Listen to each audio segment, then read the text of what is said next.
This is episode number 64 with Romi Neustadt.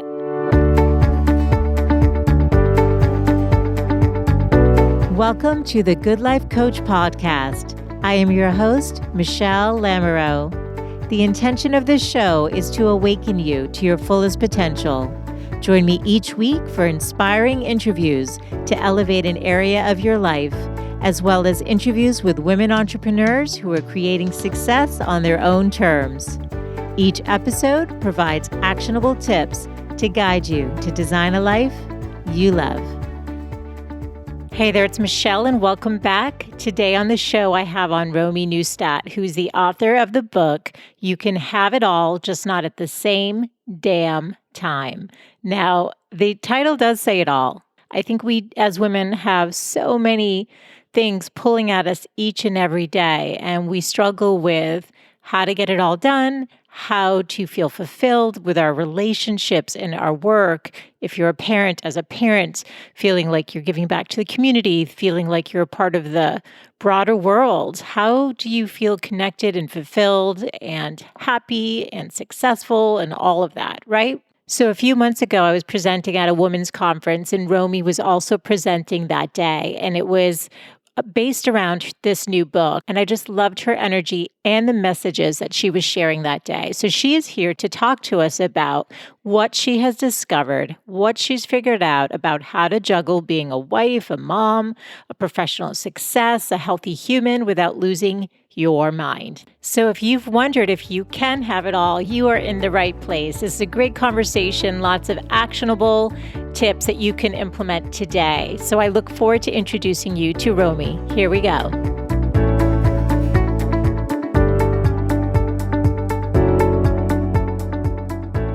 Hi, Romi. Thank you for joining me today. Hey, it's so great to be with you. So I just have to tell you how much I loved your book. You can have it all, just not at the same damn time.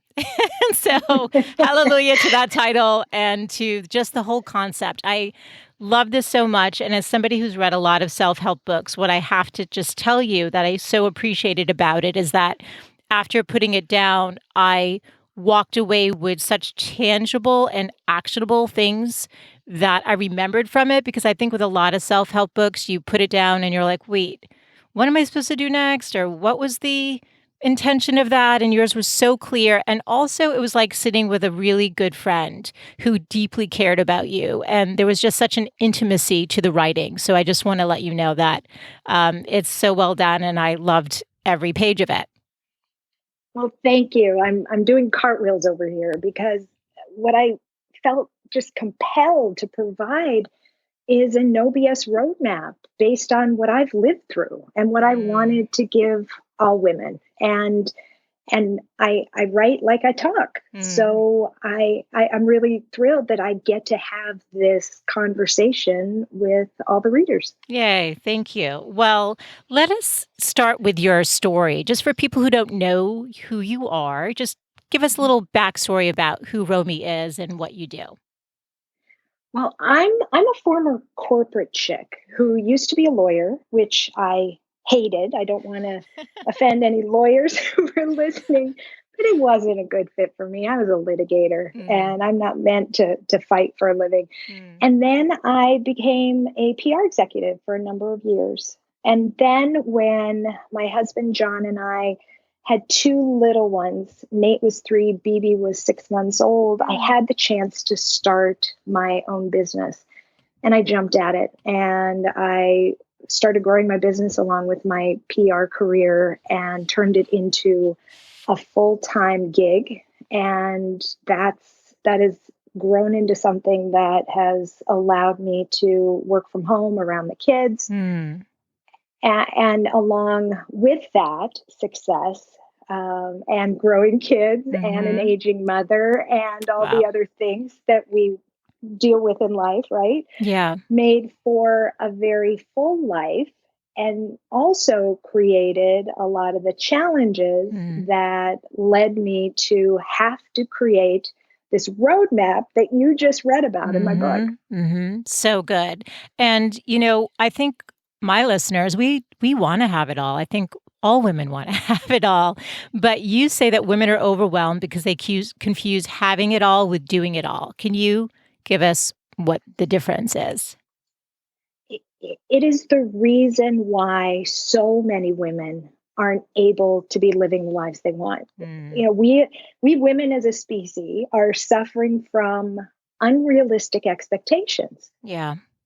Who we're supposed to be, how much we're supposed to accomplish, how we're supposed to look while we're doing it all, Mm-hmm. right? Mm-hmm. We're trying to be all things, all people, these ever growing to do lists that we keep adding to that we think we should be doing. And we're stressed, we're Yep. exhausted, Yep. we often feel like a failure, Yep. and it keeps us from getting to the stuff that we really want to do. Yep. But I don't want to be a total downer here. As you know, I figured out a fix, and it really comes down to this: if we want to have it all, we have got to stop doing it all. Mm. Well, you write back in 2013, you did have it all, but you were taking stock of your life and you were surprised, but you weren't really happy. And so, what happened? You took off to Vegas. Take us into that story. Like you did a long weekend away and it brought so much clarity. Can you explain what happened over that weekend? Absolutely, I had reached a point. It was really a breaking point. I think you can call it a breakdown. Hmm. Uh, my career was exploding. The kids, the things that I needed to do for my mom, trying to be everything for everybody. Yeah. And my responsibilities that come with a growing family and a growing career were multiplying like mad. And I didn't feel like I was running my life. Mm. It was running me. Yep. And so I knew something had to change. So I went to John and I said, honey, I think I need to run away from home for a little bit. And I think a lot of women and are going to relate to that. and he started to giggle just like we had. And he said, "Okay, talk to me. Talk to me. What are you talking about?" And I said, "I just need to go away for a couple days, Mm, and I need quiet, and I need just to focus on me so I can figure out a solution." yeah.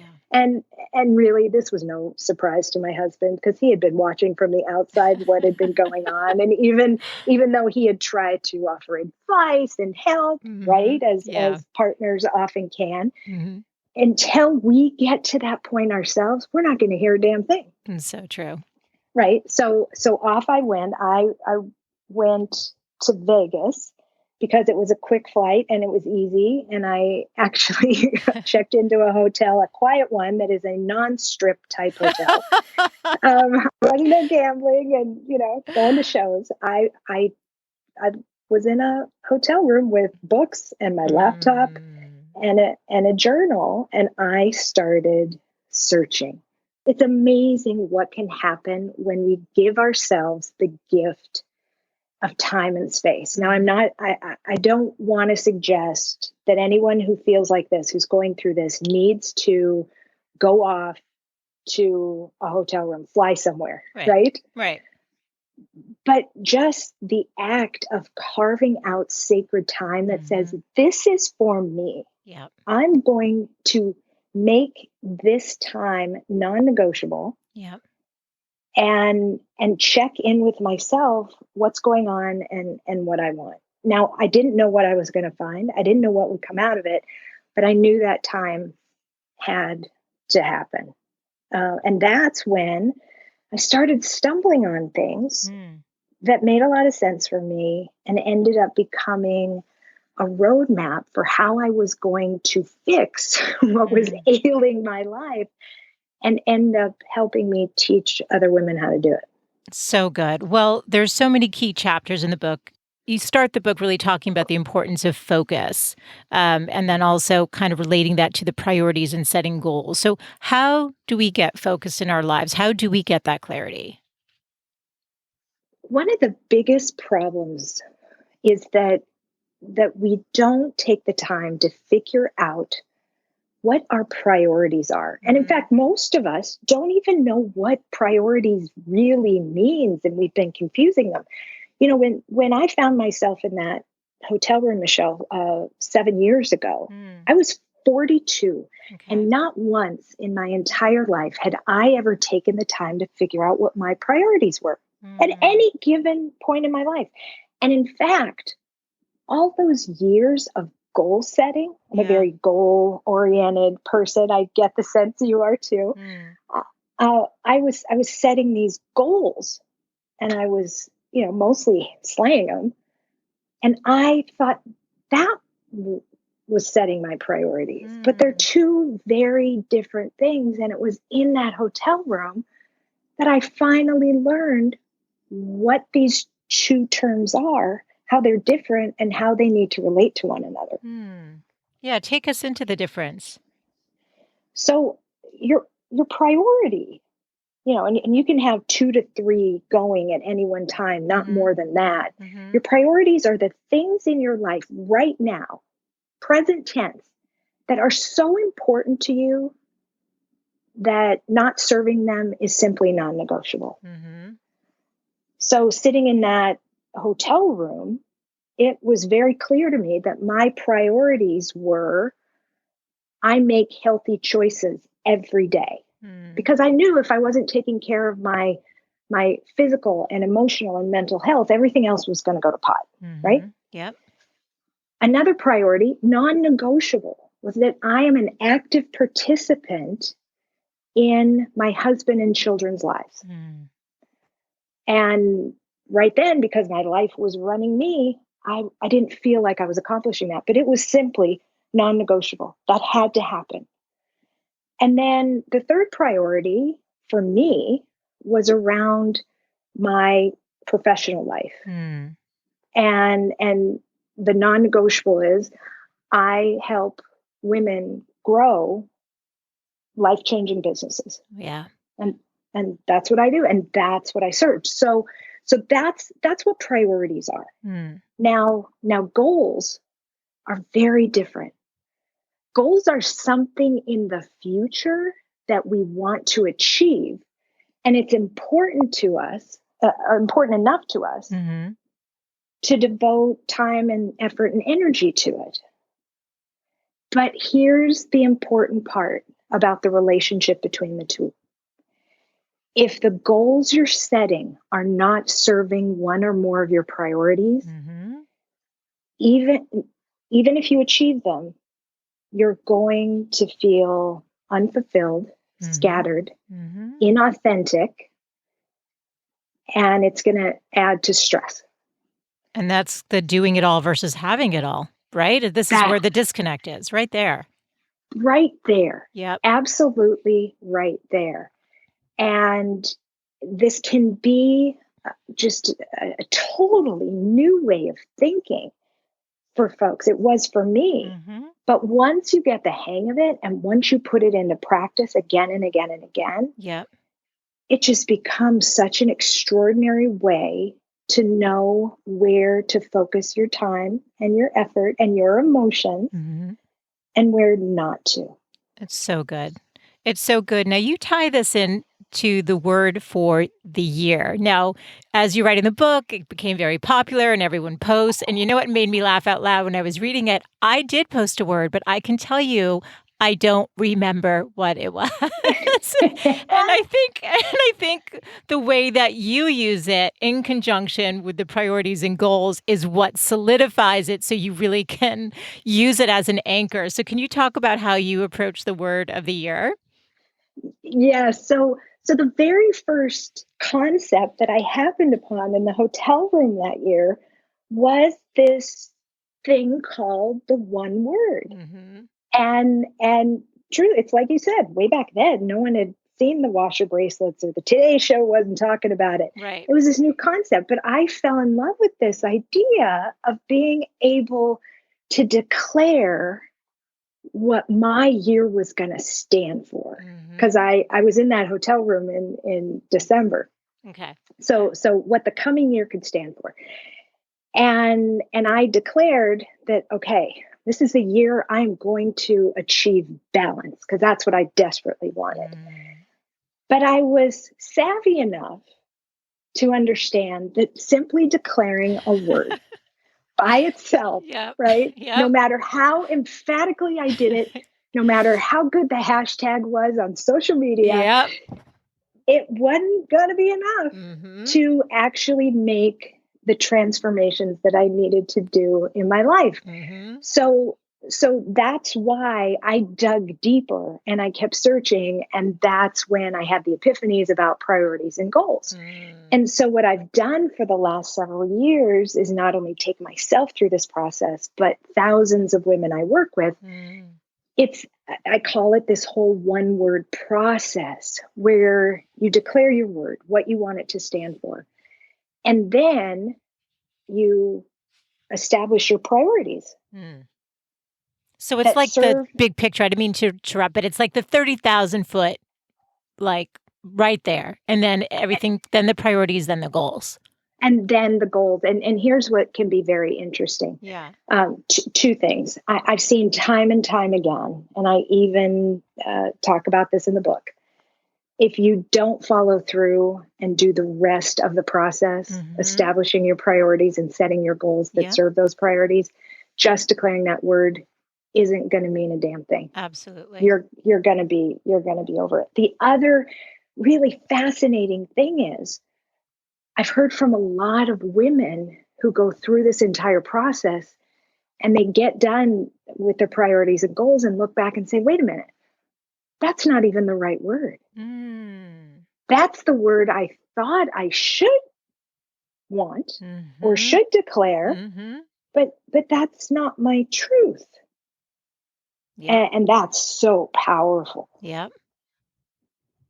It's so important. It's so important to be in resonance. And you do talk about authenticity, and I imagine that's all very, very aligned. But part of this too, then, so once you have that system and the priorities and goals in place with the word, and it's all there ready, like as a roadmap for you, you talk about editing your life. Can you take us to what this means? Well, and I actually ask people and do myself all the time. I relentlessly edit my life. And that means taking everything out that isn't serving your priorities and goals. Okay. So I love going through this practice. I certainly recommend everyone do it at least once a year. I do it quarterly, or any time my life starts to feel out of whack. So is everything on the calendar, Romi? Like, so, are you plugging it all in for the week and the months, and just to give people a really clear picture of the system? So yes, I'm calendaring and plugging everything in, but this concept, this practice of relentlessly editing your life even precedes that. Okay. So the first step is for a week. Write down every single thing you are doing in your life. And I mean everything. And how long you spend doing it. And then you look at your list and you label it. Now, just as an aside, it's really important to be honest with yourself about what you're doing and how long you're doing it. It's like an eating log, right? If you're not writing down everything you're putting in your pie hole, it's not going to do you any good. Okay. Okay. So you've got your list of everything you're doing, and then you want to categorize it. All right. And this is where the magic comes in. Okay. All right. You want to mark P for everything that serves one or more of your priorities.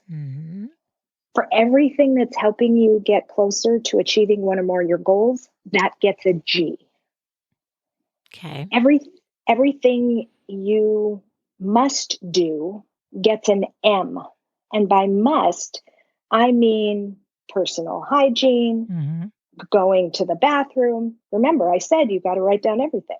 Okay, so those are the musts. Okay, now these two categories are super important. You have to mark H for everything you hate doing, which for a lot of women, that's a pretty substantial list. Yeah, what you wrote about in the book was the list: the laundry, the cleaning, the errands. That's right. and everybody's list can look different, but those tend to be a common theme among us all. And then for everything you think you should do, you want to mark S. Now, it's in those things that we mark H and S. That's where we get to find what we should be delegating or deleting. I call them the double Ds. Mm-hmm. And that's where we're going to free up our time and energy. I just got that. That's funny. Sorry. Double Ds.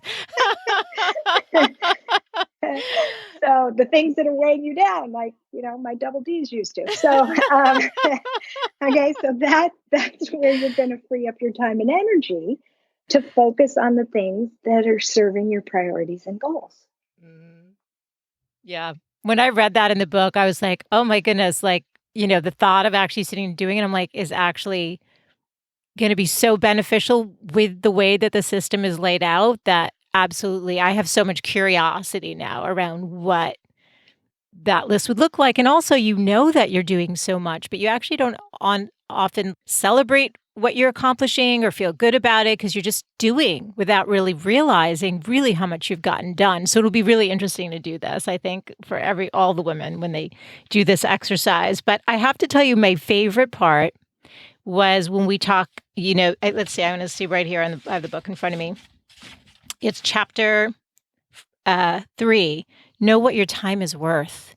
Know what your time is worth. This was a fun exercise and also one that I think is so valuable because I've been having that number in my head all day today and it really makes such a shift in how I'm really thinking about my time. Can you explain this? It's so genius. I know, we all know, we hear it everywhere, that our most valuable resource is time. Right. But because none of us really understand what our time is worth, we're not making smart choices with where we spend it. Mm-hmm. And I knew that I was squandering little and big chunks of time that were costing me dearly, not just monetarily, but emotionally, physically, you name it. Mm-hmm. So I come from 2 professions that are ruled by the billable hour, law and PR. Mm-hmm. I was very used to, knowing my billable hour rate. Mm-hmm. Okay. So I thought, well, what if I could figure out what my hourly rate was? And so I came up with an equation that can help you have mathematical proof what you should be delegating and what you should be deleting. And so this calculation requires you to figure out 2 numbers. First, how much does your dream life cost you? Mm-hmm. Now, this can be incredibly difficult for a lot of women to think about because it can be hard to allow yourself to dream about what your life could be, to remove any preconceived notions of limitations, but really ask yourself, okay, in 5 years, what do you want it to look like? And in the book, I prompt you with all of these different questions to ask to be able to get a handle on what your life would cost per year to live that way. Absolutely. And okay, so it's very aspirational. Then the other number is to figure out how many hours a week do you want to be working? Not what you're doing now, but ultimately, how many hours a week do you want to work? Yeah. And then I walk you through an equation that, given those numbers, comes up with what your time is worth an hour. Mm-hmm. Now, I don't know if this happened to you, but typically most women will lowball themselves their first try at this. Yeah. And when I'm doing workshops or doing coaching, I'll have to push back and say, okay, no, really, is that your most aspirational? And then they'll go back and say, no, I had doubts, I had this. No. What do you really want? Mm-hmm. Now, when I first did this exercise, my time was worth $962 per hour. Mm-hmm. And that was a real holy, you know what, Yep. right? Yep. It blew my mind, Yep. and it blew my billable rate as a lawyer or PR consultant out of the water, Mm-hmm. and it had a significant impact on how I was then spending my time and how I was making decisions on what it made sense for me to hire somebody else to do. Mm. So that once you're armed with that, you can have those types of conversations with yourself, with your spouse or partner, Mm-hmm. to figure out, okay, so for example, I think, if you're thinking I should be cleaning the house Mm-hmm. because I'm not successful enough in my career yet to warrant or to deserve, which is Mm-hmm. another big word I hear a lot, to Mm-hmm. deserve a house cleaner. But yet, if your hourly rate is $225 an hour, but you can pay a house cleaner 25, $30 an hour to clean your house, freeing Mm-hmm. up that time to do the things you want to do to move your career ahead, Mm-hmm. then it's a no-brainer calculation right there. Absolutely. I actually didn't lowball my number. I have to say, Yay! I didn't. I had a lot of fun with it, and I'm about manifesting and visioning and all of that. So I really had a lot of fun with it. But I will say, and I think what you just talked about is really important. People are going to say, okay, so for you, you were or are running an 8-figure business. For women listening who are either a stay-at-home mom and maybe are going to re-enter the workforce, or are early stage entrepreneurs, and they're making ends meet, but barely, or something, even though that they know what the potential is and are aspiring to a number that with the hard work they will get there. How do you figure out, that balance of, okay, yeah, I'll get the housekeeper, but I won't do this, even though I know it would benefit me, or like, when do I get the VA versus the, so if finances are tough, what advice do you give around this formula? Because I do think it's so powerful, and it did make me think, what else maybe should I be outsourcing? Absolutely. It's so important for all of us, regardless of what our current income is, to take a critical look at what we're doing Mm-hmm. and what we can delegate and delete. Mm-hmm. For example, a woman that I was coaching and mentoring had just gotten out of a marriage. She, single mom, Mm. working a day job, trying to build a side business. Yeah. Um, her financial situation was very stark, Okay. and she was trying to find more time in the day. Mm-hmm. So, in doing her calculation of what her time was worth, she was able to identify that if she purchased pre-washed, cut up vegetables, Mm.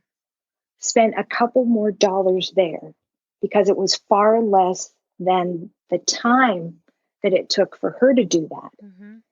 she could spend that time actually trying to work her side business Mm. instead of washing and cutting vegetables to get her son's dinner on the table at night. Mm-hmm. Okay. Mm-hmm. So it doesn't have to be huge things.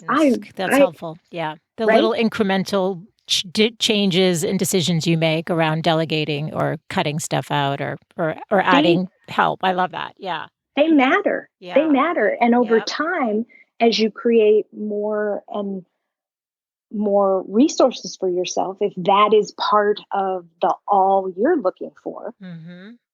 then you already have this muscle that you're used to flexing that analyzes what you're doing and whether or not you should be the one doing it, or Mm-hmm. whether you should be delegating it, paying someone else to do it, or deleting it completely off your plate. Absolutely. So this is actually really, it kind of ties into what I'm thinking. A lot of women have a hard time asking for help, but then you also talk about they also have a hard time saying no, right? So I think setting boundaries and being able to ask for help is so important. But let's talk about this ability to say no gracefully, because it's a muscle we all need to exercise more. and do it with grace. And I like the way that you talk about it in the book. No can be one of the most important words that women learn to say. We need to get really good at it. We need to say it often in an authentic and gracious way, but we need to stop apologizing when we say it. This beautiful little word keeps you from committing to things that you really don't want to do, that aren't serving your priorities and goals. Because let's face it, how many things are we saying yes to because we're afraid to disappoint other people or we're afraid to be judged? It's true. For sure. Yeah. So I will tell you that throughout the last decade, as I have built my business, been there for the kids and my mom and John, taking care of myself, all these things, I have said no more than I say yes. So I get all the time, Michelle, well, that's great. I want to say more no, but say no more. Right. But I don't know how the hell to say it. Like, what words do I use? Right. It's true. A script helps. You do have some good scripts in there. And I do like that you say, don't say sorry unless you're really deeply sorry. If it's not something that warrants it, you don't have to be sorry for protecting your time. Absolutely not. We no longer should allow ourselves to apologize for the things that are important to us. Yeah, absolutely. Well, and it's one way to get your time back. Now, you've talked a lot about the shoulding, and you say that we should on ourselves all the time. So tell us about shoulding. Yes, and just to be clear, everybody, shoulding.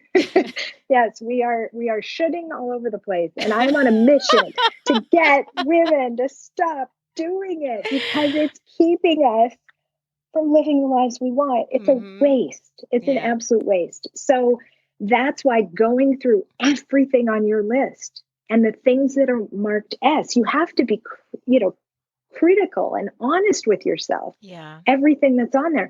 Are you doing that because you think you should? I talk in the book about women that I work with and friends I have, women, my colleague and friend was spending all of this time on holidays, traipsing from one family home to another, going to every single school program for every cousin and niece and nephew because she thought that's what she should be doing. Yeah. It's what, should be expected in this warm, big Italian family. But that wasn't what she wanted. Yeah.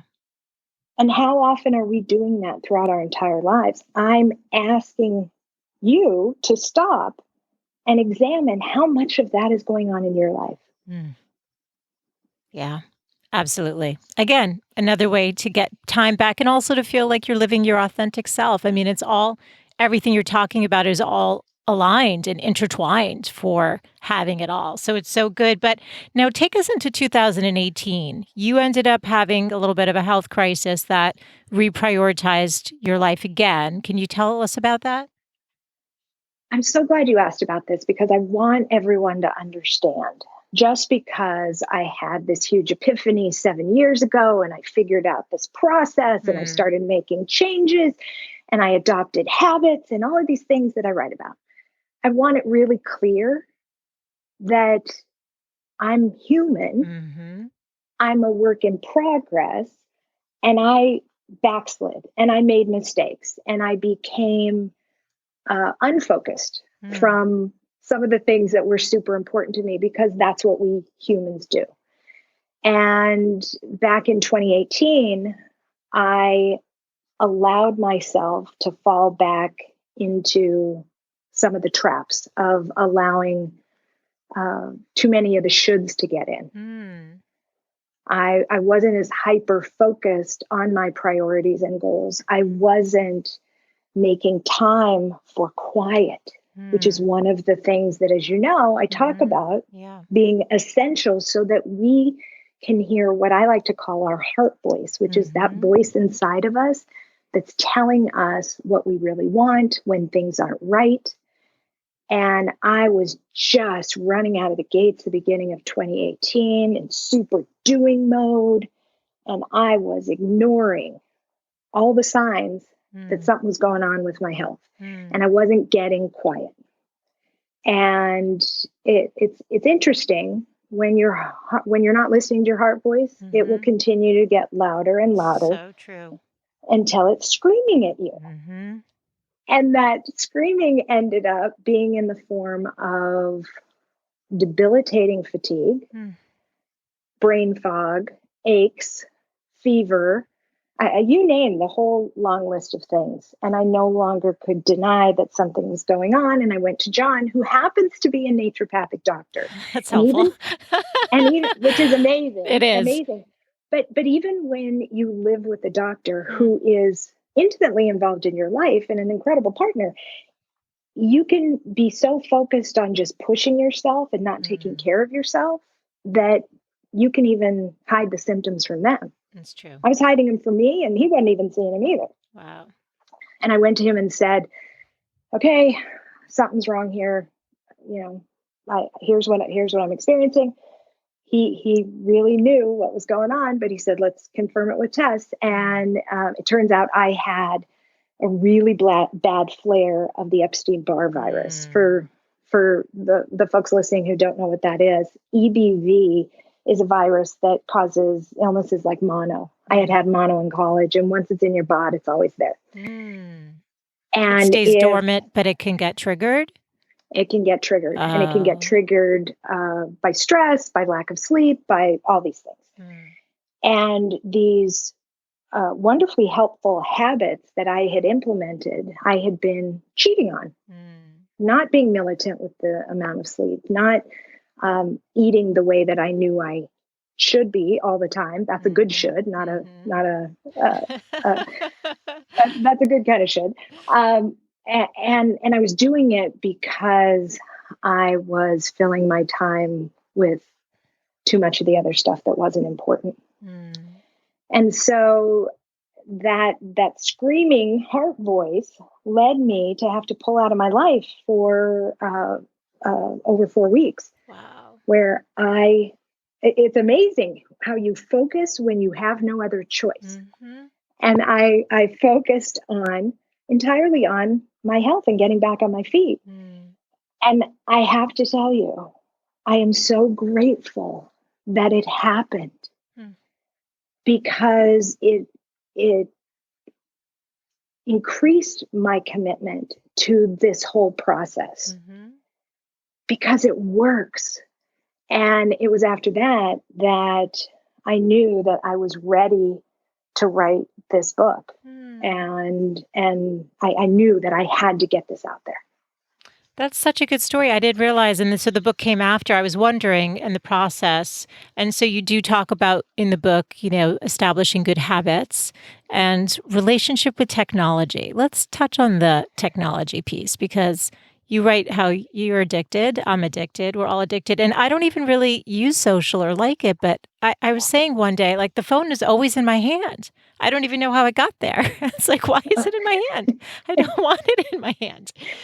So I've been very aware of it and really creating some systems. But talk to us about technology and ways to create some healthy boundaries with it. So what's one strategy that you use in regard to the technology that's helped you? So one thing that has been so helpful for me, and I've loved how this has rocked the worlds of all the women that I've taught this to, is to set a timer for 5 or 10 minutes before you go on social media. And when the alarm goes off, you're off. Perfect. Because it's staggering how much time is wasted mindlessly scrolling.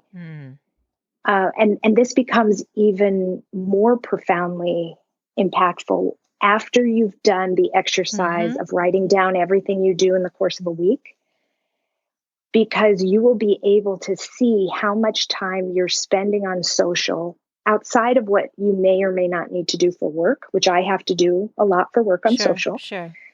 But you can actually see, and And what I encourage everyone to recognize is when you are using social media as your form of stress relief, because you can be mindlessly scrolling and you think that it's calming, when you could take that time instead and put it toward exercise or deep breathing or meditation, or toward reading, where you'll get a hell of a lot more benefit from it than the never-ending onslaught that we get on social. For sure.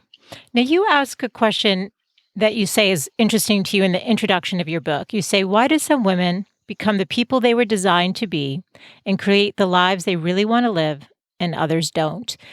That's kind of what the theme of the show is about. It's showing what's possible. So, with the tens of thousands of women that you've coached and just being out there, how do you answer this question? What do you see as the issue? I think the core reason that women aren't living the lives they really want is because of fear. I mean, I've mentored tens of thousands of women. Everyone says the same thing. They're scared shitless. We're afraid of failure. We're afraid of success. We're afraid to be judged. We're afraid we're not enough. We're afraid that we're going to live these precious lives we've been given, and at the end of it, we won't have gotten to the things that were really important. And all these fears can paralyze us. Yeah. And they certainly annihilate our focus. And I talk and coach and work with myself and our children a lot on how to deal with those fears. And I use a 3-step process, and it works pretty well. So the first step is to acknowledge when fear is popping up and to actually name it. You've got to confront that fear in order to move past it. When you name it, are you just acknowledging it, or are you actually giving it a name, like some ugly name, so that to laugh about it? Do you know what I mean? Like, do you give it?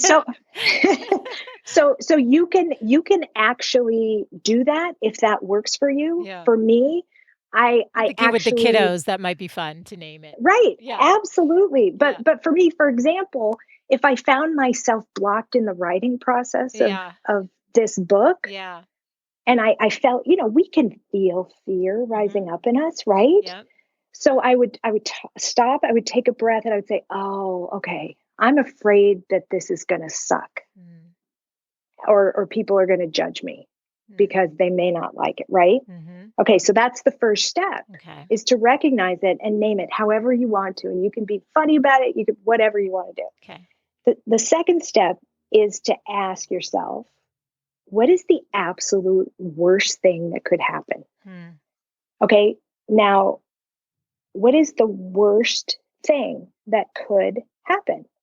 Now, get real creative with this.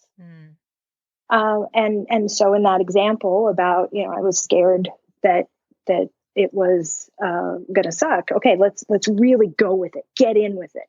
All right, it could be so bad what I write that my editor would cancel my book deal and take back the advance, and I would never be able to write anything again, and people will think I'm a fraud, right? Take it to the nth degree. Yeah. Okay, so once you do that, you get it all out. Then say to yourself, okay, but wait a minute, what do I know to be true? What is fact? Now, the fact of sitting down and writing something is, all right, well, I'm going to get out this first draft, and I know I'll have time to refine it, but my thoughts are going to have value, and it will be a great starting point. And then the third step, which has helped me so much and become a mantra of mine, is when you go through this process, the final step is to declare that you're not going to let fear win. And my mantra has become F fear. Now, Michelle, for Yeah. you, the F might mean fight or Yes. forget. Yes. For me, it means something saltier. Yeah, I had a feeling it did. There was another part in that the F word showed up that made me laugh out loud in the book, but yes. So now what's important to understand, this is more than a clever hashtag to Mm, use on social. I mean, adopt this and make it a battle cry that says you have the power. mm, And I have loved that I've taught this to my kids, and they don't use the saltier version. of They will course. say F fear Yeah, like fight fear. and Yeah. fight fear, and before they go out on stage or before they take an exam or before they do whatever's scaring them, Mm, we will say, okay, what are you going to do? And they'll say F fear. mm. I think it's such an important message, and I'm so glad you went through the steps. Yeah, there's so many dreams that people need to realize in this one precious life. I'll be 49 in February. You said 7 years ago when you were in the hotel room, so we're We're about the the same same age. We're the age. same Yes. age, Gen X, and the truth is, we have a reality that half our life is over. So we're not going to waste that. I mean, part of the F fear is just an awareness of just the preciousness of time and our life. So this is it. Your book is timely and so deeply important. So, Romy, before we wrap up, how do you define success? For me, success is living your truth, doing the Mm, things that matter to you, and being present in your own life, whatever that looks like. beautiful. What advice do you think your 80-year-old self would give you about how to live a good life? Well, I hope that when I am 80, I'm going to be saying, see, sister, I told you none of that little stuff meant a damn thing. Awesome. Can you please leave the women listening with your three best tips for living a good life? Listen to that voice inside. She will tell you what's right and where to go. Mm, Stop making up bullshit stories in your head because they're derailing you. So stick to what you know to be true, mm, and always lead with love.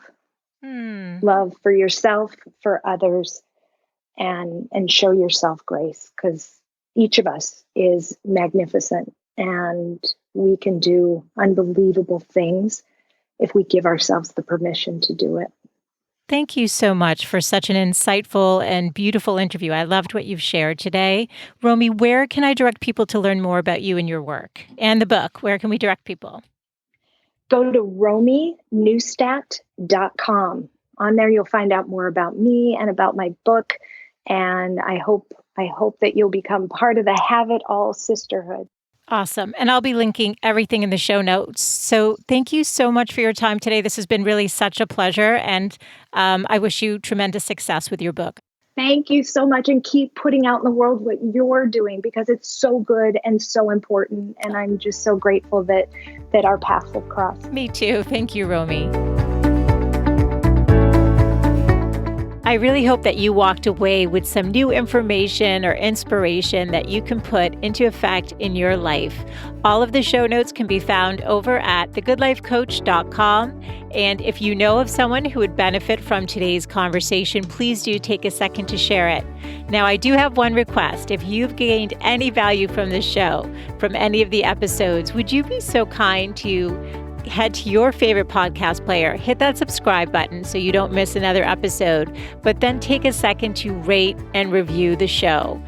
It actually helps other women find it, and that is my intention for 2020, and it would mean the world to me. So thanks again for tuning in, and I look forward to reconnecting with you next Wednesday. Bye for now.